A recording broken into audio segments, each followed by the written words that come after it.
So hello everyone, welcome back to another episode of the Homeroom Lending Podcast. Today I'm with my co-host Kim Fontanez. Hi. And we're joined by Dana, up and coming loan officer from Hartford. Hello everyone. So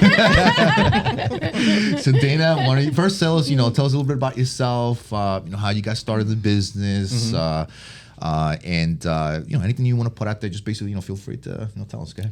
First of all, thank you guys for inviting me to the show. I think that's pretty cool. You're welcome. Thank you for My friend coming. Liz messaged me, told me to come out here, so I thought that was pretty cool. I've known That's her cool. for forever, and her sister.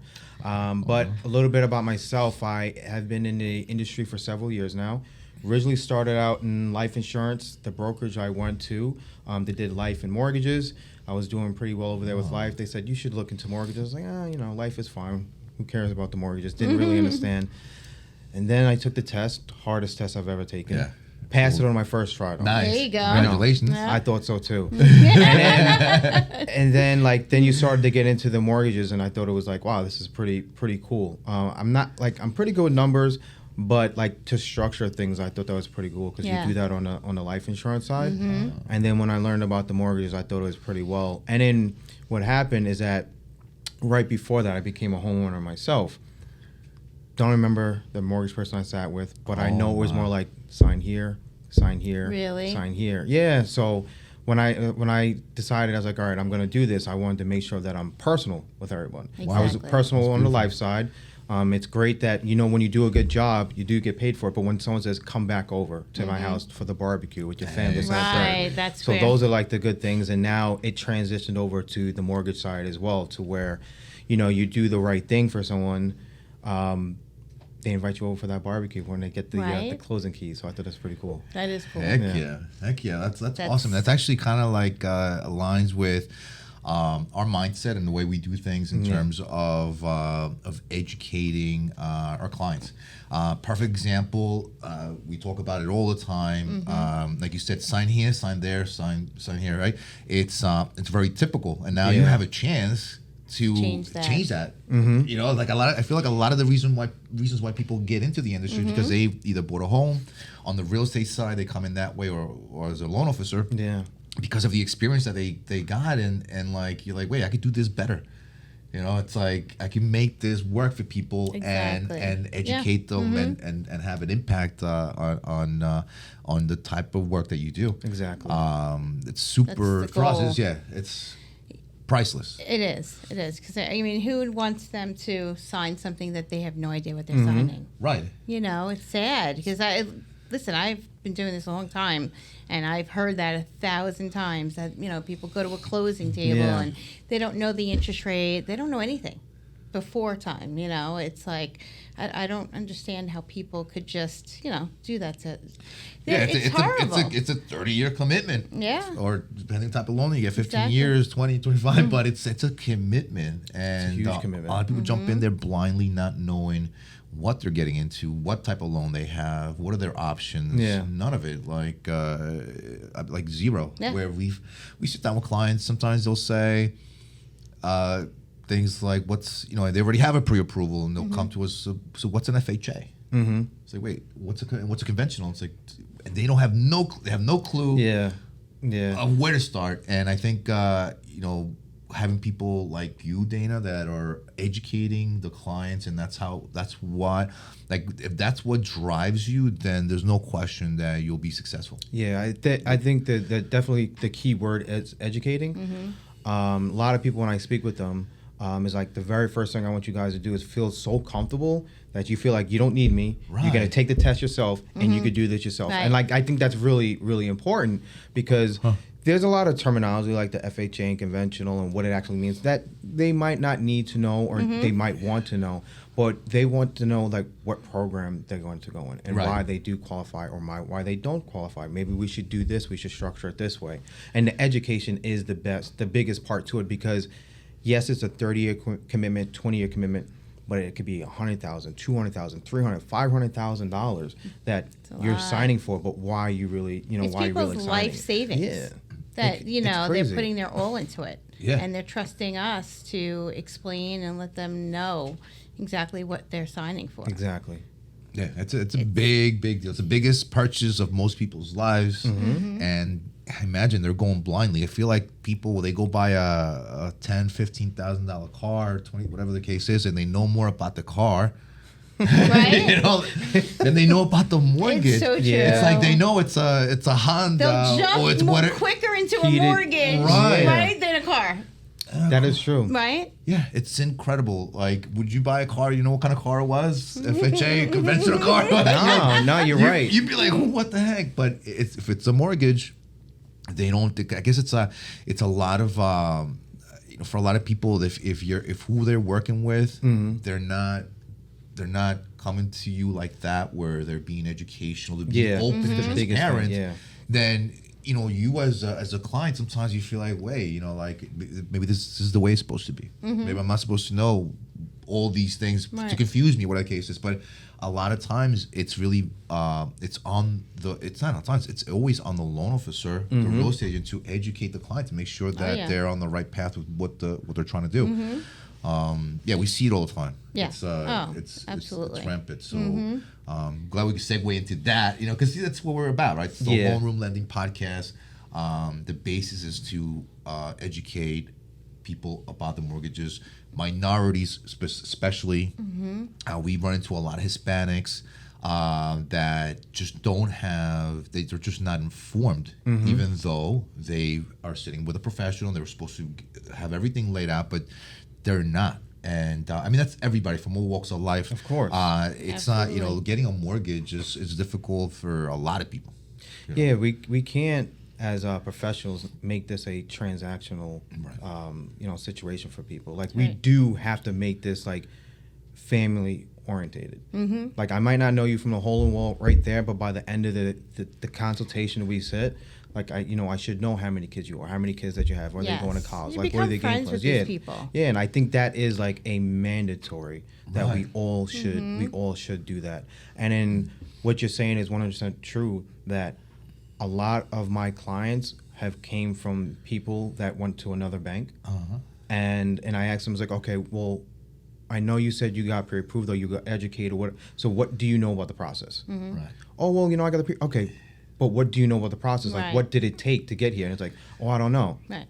And so, like, that's where I was like, all right, perfect. We're going to take a step back from the very beginning. My name is Dana. This is what I do. That's great. And blah, blah, blah. Yes. And, like, it's really good. And I've been able to retain a lot of clients that way. You get referrals that way. It's one of the best things, that when your phone just starts ringing and you wonder who it is, it's like, oh, I spoke to blah, blah, blah. And they said that you're great. And I was like, I am great. So that's why. Exactly. But that's the purpose. That's why I think you're going to see people get weeded out of the industry. So, like, the pandemic time, interest rates dropped. People wanted homes. Everyone's trying to look for homes. So so many people come into the industry. It was kind of, to get past that test was kind of easy. Rates were low. Anybody would get anything. Now that things are going back to normal, we'll kind of say, that you'll start seeing people falling out due to the fact that now it's not as a layup. You're going to have to work for everyone. You're going to have to work for them. That's right. Big time. No, you're right. I think a lot of people are starting to feel that now. Yeah. People that got in the industry a couple of years ago, and we had a nice little run the past couple of years. Now the reality's sinking in. It's rates are moving higher. Properties are still going to move in higher. Right, you would have expected that the property values would. That was the conventional wisdom, right? That property values were going to drop because rates went up. However, that's not the environment that we're in anymore. If you look, values still going up. It's still values, and it's mainly because it's a supply demand issue, right? To start, but also the reality that the real estate market. It's no longer on top of a house of cards. I know, pun intended, right? But it's so it's because that's what it was back in 2008, 2009, 2010 when the regulations came out, and now we have an environment where it's nothing like that. Doesn't even compare. It's very hard to get a mortgage. So we have a really good baseline for the real estate market to hold its values and continue to grow. As a matter of fact. You as a loan officer, I'm sure you talk to a lot of real estate agents. If you talk to a broker, what they would tell you for the past since I got in the business, right? And my background's from Wall Street, right? So I have a different, I know why the market went down. It wasn't just real estate. Wall Street had a bigger hand in the market collapse, and they don't talk about that, right? Because they collateralized real estate to the max. Oh, absolutely. Right? You're talking about That's collateralized it, and they stole the money basically out of houses. Wall Street, right? Wall Street, right? Nobody talks about that. Who's Wall Street? Wells Fargo, Bank of America, Chase, the big institutional banks. They're the Wall Street players. And then you have all the other hedge funds and everybody that was involved, right? So, but when you look at the market now, again, going back, it's like since I got into the industry, brokers, agents are saying that we're overvalued, we're overpriced, that the market's too high, that we're in a bubble.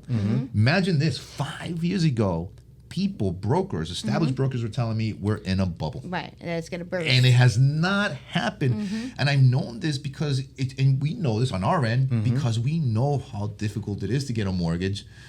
People are not going to be defaulting. Basically you're giving up your first child, your firstborn, right? Yep, your kidneys. Blood, your kidneys. And then it's my biggest joke. Like, what did you have for breakfast? Exactly. That's the beginning. Like, I ask everything. It's true. Yeah. It really is. And that's something I tell people as well. Is like, it's going to drop. I'm like, there's been a lot of regulations that were put in. Like, since then, it's like before I could have walked in and told you I made $1 million. Right. We're signing paperwork. That's right. But like now, and then like even with the appraisers, like like we can't commingle no more. Exactly. I've known people that were like, tell them it's like 500,000, and they was slipping, like it was crazy. Yeah. But now it's totally different. Totally different. So there's there's you don't have the same room for corruption and sliding people or doing things the wrong way. Where now it's very. And that's a good thing, I think. I think that the regulations and this thing was amazing. It allowed professionals like yourself to get into the industry, right? Because now not anybody can just get into the industry. It's hard. All right, everybody. If you think getting the mortgage is hard, getting the license is hard as well. So, right, exactly. You think doing a mortgage is hard. Yeah, getting the license, it's a whole different beast.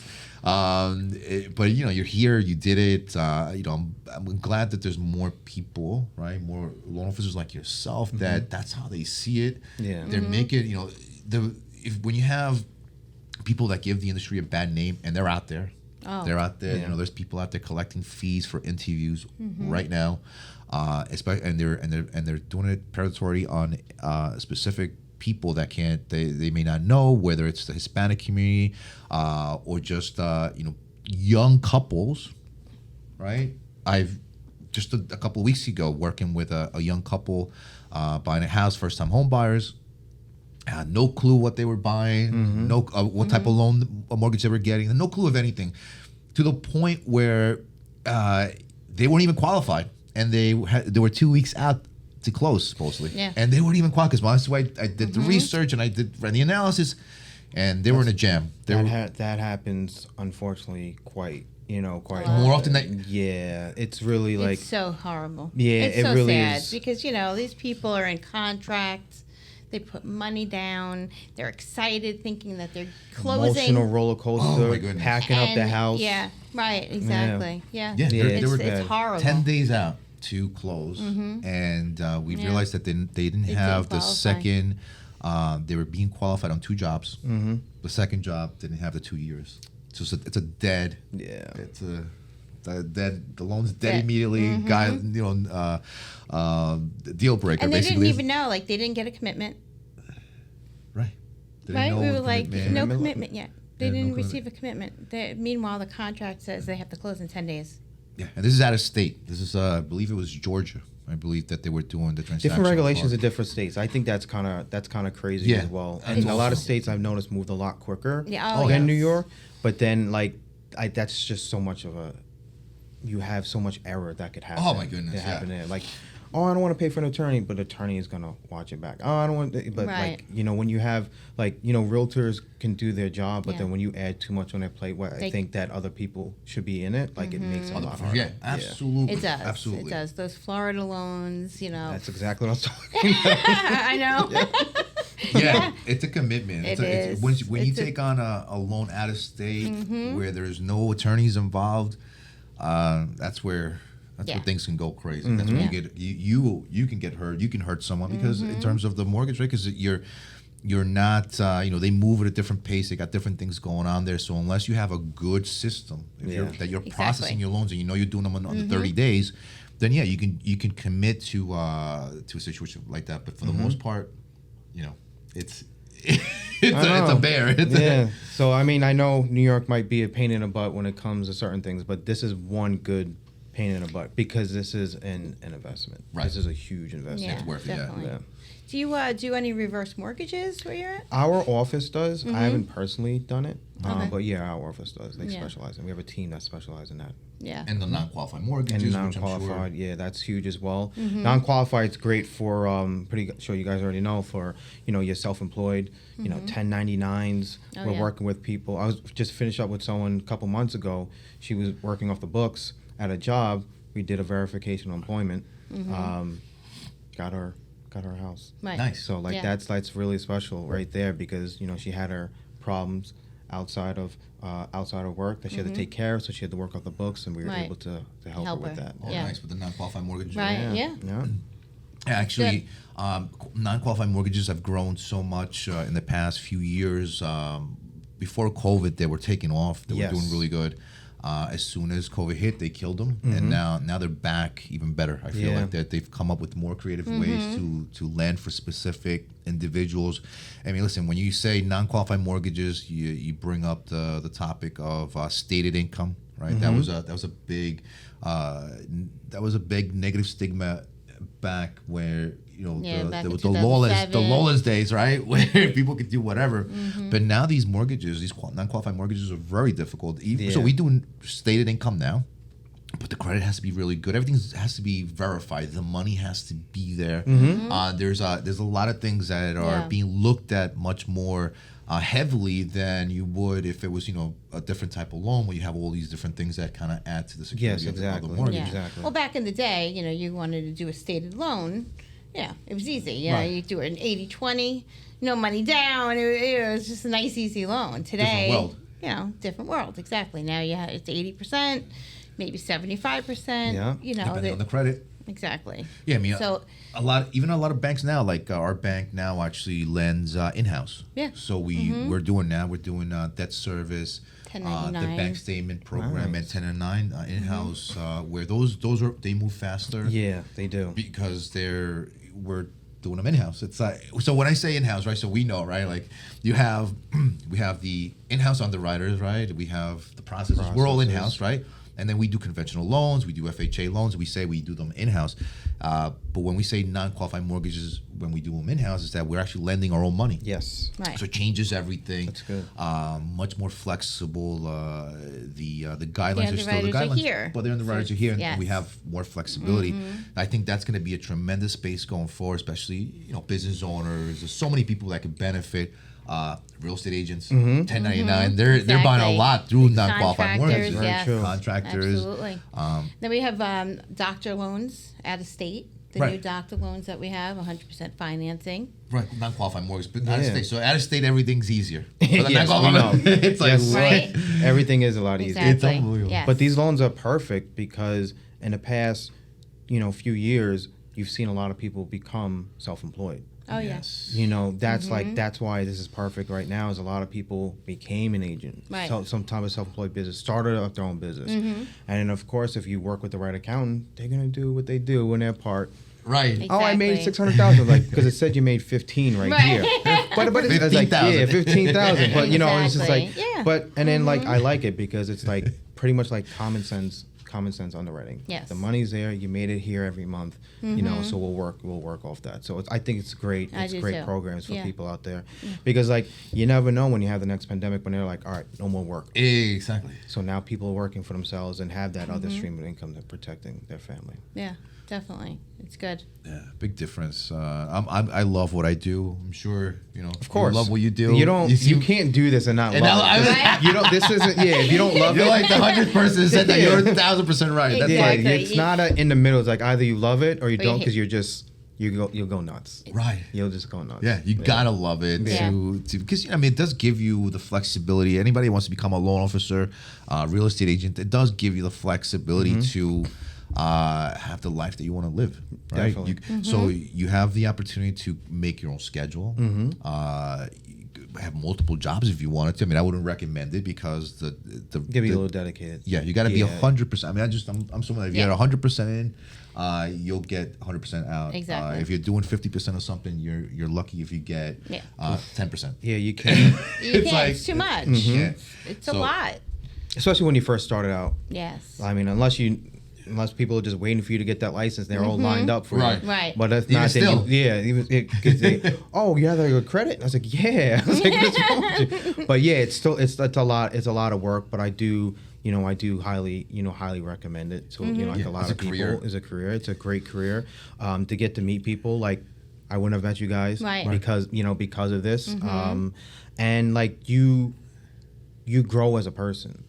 Like you really find out what you're made of. It's like, oh, I had that good month, let's go. And then a bad month, and then a bad month, it's like, what type of person are you really? Exactly. Because there's people always saying, it's like, I deserve more money. They didn't give me more money. All right, yeah, let's see what you could do. Yeah. So in fact, if you could tell us about like what made you get into the industry, like as far as like you personally, like what drove you to make the career change, and what would you tell other loan officers that are starting in the business and want to get into the business, and what advice would you give them to do it correctly? So the reason why I got into the mortgage industry is because I was previously in sales. Right. So that's how it started, and I'm not big on being like a yes man. Like I didn't butt heads with management. Like I did my job, but I just didn't like at certain times the way they treated people. Right. So I was like, that's what made me go into sales. And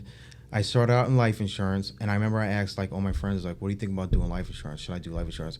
And a lot of them said, no, it's really stupid. I was like, that's why I got to do it. Right. I was like, that's why I got to go ahead. That's why I got to go ahead and do it. And that's what I did. And no, it's a great career.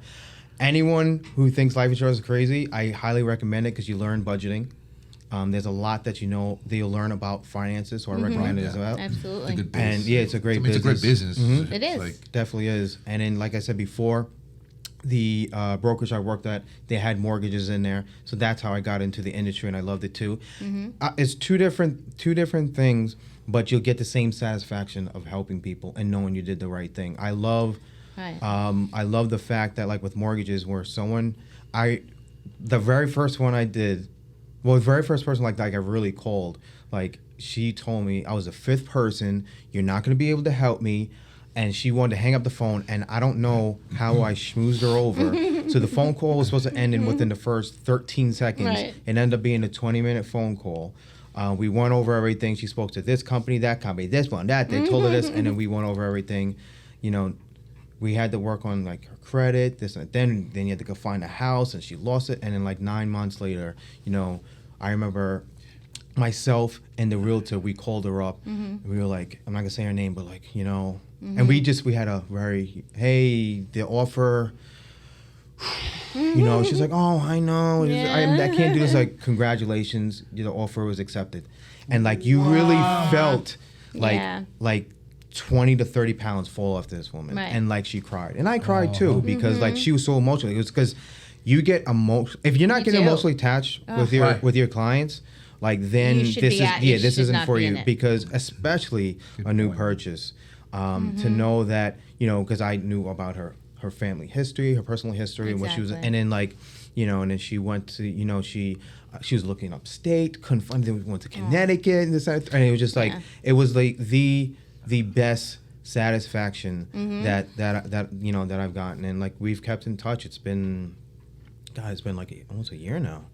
Damn, that went real fast. It's been almost a year now, and we keep in touch, and and then I get a phone call. It's like, hey, this person referred me, just because you do the right thing, right people, because you take the time out to explain everything, and like that's what it was like.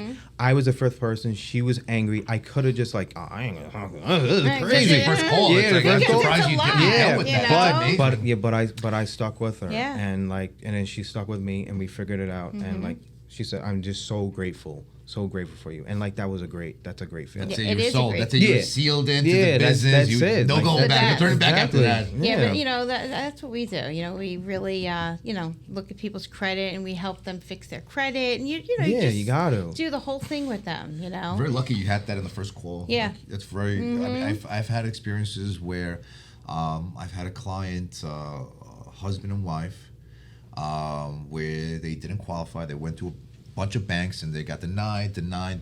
Yeah. And it was like this, right? We're at the table. I'm doing the calculations with my laptop. I'm doing the whole thing, and I'm like, "All right, you're pre-approved. Congratulations!" Da da da da. And they looked at me like, "Yeah, okay, Jim, you're joking." That's it. It's like, Right. it's like, yeah. It's like, I'm serious. Look, your numbers are good. Everything's perfect.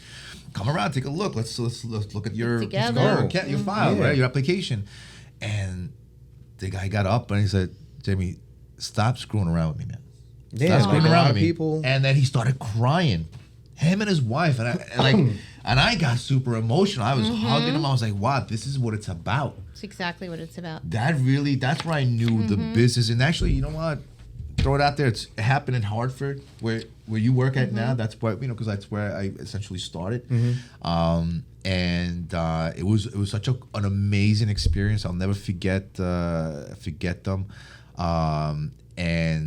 We got them the house. Everything went through. Thank goodness. Right? The mortgage went. There were no issues or anything. Because imagine that's another issue, right? All right, you're pre-approved. That's just the first step, and they're crying. Then imagine something happens. It's to a baby step. Yeah. That's the first baby, and they were like, Yeah. hey, you know what? After that, I was like, wow, this is my calling, and it's really cool. Like, Yeah. I think people that are good in this business, whether you're a real estate agent, just sales in general. Like you said, you have to have some sort of emotional connection, attachment with that person in order to be able to carry out what you're trying to do.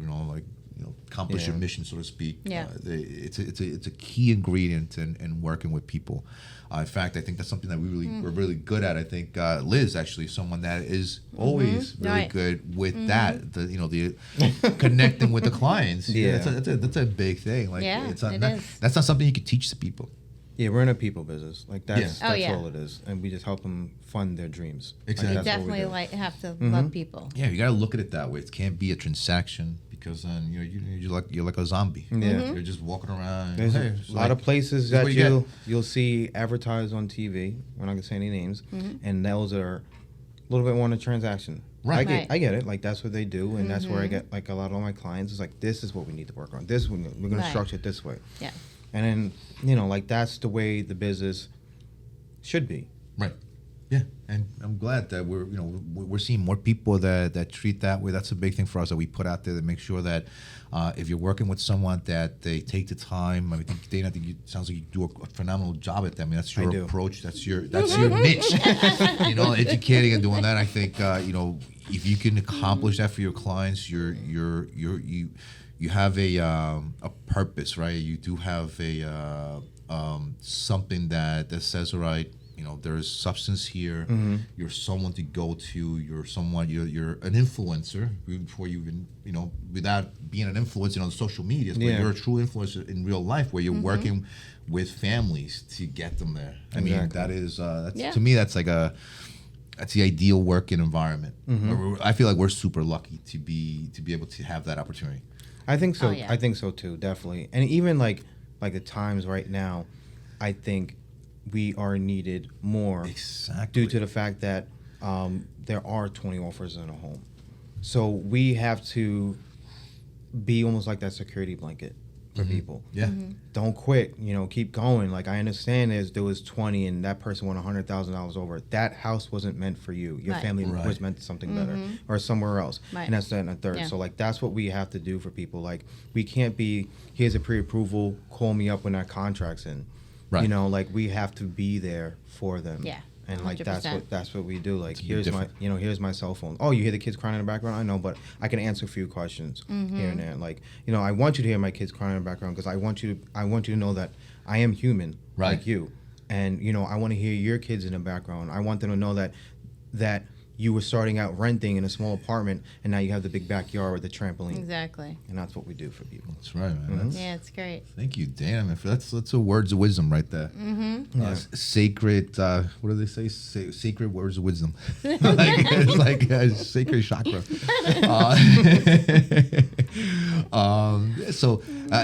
Yeah, no. I mean, I think there's so much work that we can do, and as leaders, we have to be leaders. You know, Yeah. we have to really lead by example and do things the right way. Definitely. Because there's definitely a lot of.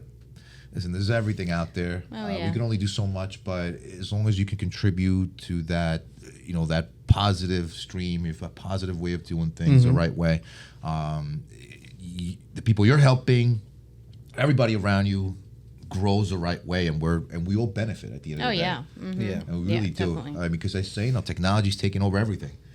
There's no. And it is. Yeah, it is, but to a certain extent, where I think mortgages for a very long time are going to be, you're going to need that touch of a. You need that of a helping person, hand. yeah, where you No have that matter what. emotional attachment. It's very hard to have an shouldn't be emotional taken attachment. away. Yeah, if you do something online with a company. Whether you get Yeah. a mortgage and you never spoke to someone in person, Yeah, no. It's that's the- very Yeah, you don't. You can't You don't wanna put learn yourself that out there way like that. because you know what? When you're reading something online, you don't know Who's the going to ins explain and that? outs. Right. Yeah, there's nobody to ask. Yeah. You know, Don't- you're doing an application Don't do online. that, everyone. No, Like, speak to Don't. someone. Exactly. And do it. Do it the right. With realtor as well. I'll see people's like, do I really need a realtor? Yes. Absolutely, I You say it all the need. time. Yes, you need. You need an somebody attorney. to You need represent everyone. you. Yeah. Somebody do. on your side that's going to take care of you. Yeah. Yeah. 'Cause that's what we're here for. Exactly. Thank you, Dana. I Yeah. appreciate coming on for the podcast and sharing your ideas and Yeah, your thoughts. definitely. It's good to see that there's loan Other officers, people. other people that Other companies. are doing the right thing. They're taking care of their clients and helping the community that we're in as loan officers and real estate to grow in a positive manner. Get rid of that negative stigma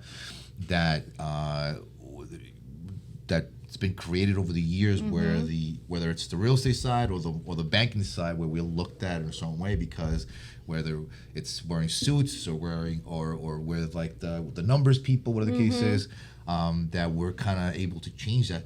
And again, it's not so much for like savvy people out there. If you're savvy and you have your loan officer, you have your relationships different, but most people don't have that. Yeah. Most people, you could be. Listen, I'm not saying like you don't have to be from a wealthy family or anything like that. You could be middle class, and you may not know a loan officer.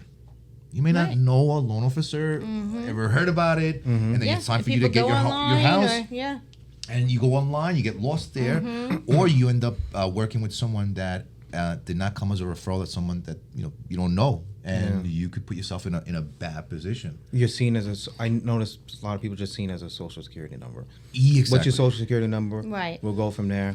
Oh, your credit score doesn't quite meet our. Work on that Exactly. and come And back. then It's like put- work on what? It's like just come back to us when you work. Exactly. And like that's such a Yeah, such a bad stigma. I'm sure you- They become our babies, you have to pacify them. You have to help them, Yeah. right? Like right now, I just got a phone call outside again. I just got a phone call outside saying, you know what, Kim, you told me to work on my credit. Well, now, give me this, do that. And you know what, I feel like it's probably 9 months, 10 months I've been working with this person, and now they're ready. To buy a home, so it's That's like, an awesome it's feeling such when a you great when you feeling. keep in amazing, touch yeah. with that client. It really month is. after month of what's going on. And it's really cute because she's like, "Oh, you told me to do We this, did and I it." did it." I know, and they it's just stay like, with it. I get so excited for them. Yeah. Because It's impressive at times it that people really- actually stick with it. Yes. 6 months, 8 months Absolutely. later, and they're And back. you know what? I know her whole life story.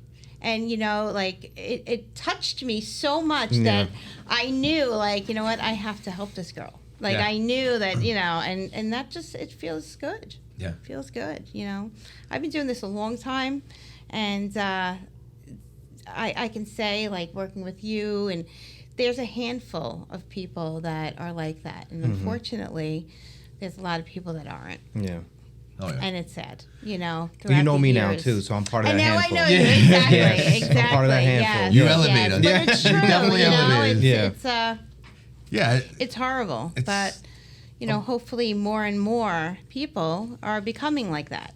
It's great what you guys are doing, because people do look at YouTube first, or the podcast and this and the third. So for you guys to put yourself out there, right? And not just go, oh, the rates are this and no, like this is what we got to do. We got to work with you, and like I think it's going to help people know that like you don't know what the process is, but you should feel comfortable in asking people like us, because that's what it is. Like you can do your research. There's nothing but like have the conversation with us. You know what I mean? And don't just look at the Super Bowl halftime and think like that's what it is. Like there's a lot more to it. You need to have a conversation with people like us. Yeah. In fact, if people wanted to reach you, where can they reach you? What's if you could throw out your phone number, your 516-595-7640, and Mr. Dana George at gmail.com. And myself or Jamie. You can reach out to either one of us. And your Instagram tag. Oh my God, I don't even remember that. I think it's Mr. Dana George _ your YOUR _ MLO. Sweet. We'll make sure we put that out there so that people can follow you there. That's that's the beauty of this, right? We want to be able to create not just content, but useful information, right? That people can, listen. If we could reach out to one person. If we could veer one person that was going to go the right way, the wrong person, and they come to you, we've done our job. Yeah, right. Because that's what you guys are doing. Because it's a hard process, and we can work together. Absolutely, and make this happen for you. Yeah, absolutely. Definitely. Yeah, it's great. Well, yeah. Well, I don't know what else. Is there anything else you want to tell people out there about yourself, or? Call me. We can go over together. Give me a call. I'll talk to you all day. We'll figure this out. That's it. Yeah. Perfect. All right. Well, thank you everyone for joining us on another episode of the Homeroom Lending Podcast. Here we're saying goodbye. Again, my co-host Kim Fontanez. Dana, thank you for showing up. Thank you. Thank you. Yeah, thank you for sharing your thoughts and ideas. I appreciate what you guys are doing. It's going to help a lot of people. Yeah, thank you, sir. Thank you. Appreciate it, Thank man. you. Thank you. All right, that's it for us today. See you Bye. another day. Au revoir. Peace.